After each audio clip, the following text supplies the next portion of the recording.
ಒಂದು ಹಳ್ಳಿಯ ತೋಟದಲ್ಲಿ ದೊಡ್ಡ ಮರದ ನೆರಳಲ್ಲಿ ಇಬ್ಬರು ಸ್ನೇಹಿತರು ಕುಳಿತಿದ್ದರು. ಅವರ ಹೆಸರು ಚಂದು ಮತ್ತು ಶೇಖರ್.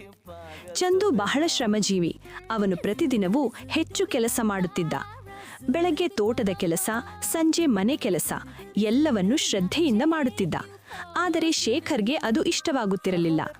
ಅವನು ಚಂದುವನ್ನು ನೋಡಿ ಯಾವಾಗಲೂ ಹಾಸ್ಯ ಮಾಡುತ್ತಿದ್ದ. ಏನೋ ಚಂದು, ಇಷ್ಟು ಕೆಲಸ ಮಾಡಿ ಏನು ಸಾಧಿಸುತ್ತೀಯಾ? ವಿಶ್ರಾಂತಿ ತಗೋ ಎಂದು ಶೇಖರ್ ನಗುತ್ತಿದ್ದ.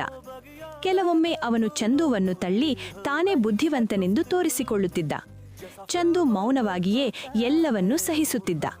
ಒಂದು ದಿನ ಶ್ರಮದ ಮೌಲ್ಯ ತಿಳಿಯುತ್ತದೆ ಎಂದು ತನ್ನ ಮನಸ್ಸಿನಲ್ಲಿ ಯೋಚಿಸುತ್ತಿದ್ದ. ಒಂದು ದಿನ ಹಳ್ಳಿಯಲ್ಲಿ ದೊಡ್ಡ ಕೆಲಸ ಬಂದಿತು. ಯಾರು ಶ್ರಮಿಸುತ್ತಾರೋ ಅವರಿಗೆ ಗೌರವ ಸಿಗುವುದಾಗಿ ಘೋಷಿಸಿದರು. ಚಂದು ತನ್ನ ಶ್ರಮದಿಂದ ಎಲ್ಲರ ಗಮನ ಸೆಳೆದ. ಹಳ್ಳಿಯವರು ಅವನನ್ನು ಮೆಚ್ಚಿ ಗೌರವಿಸಿದರು.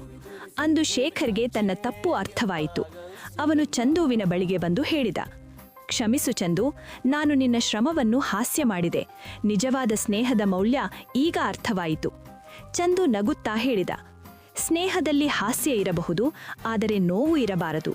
ಆ ದಿನದಿಂದ ಇಬ್ಬರು ನಿಜವಾದ ಸ್ನೇಹಿತರಾಗಿ ಒಟ್ಟಿಗೆ ಶ್ರಮಿಸಿ ಬದುಕಲು ಆರಂಭಿಸಿದರು.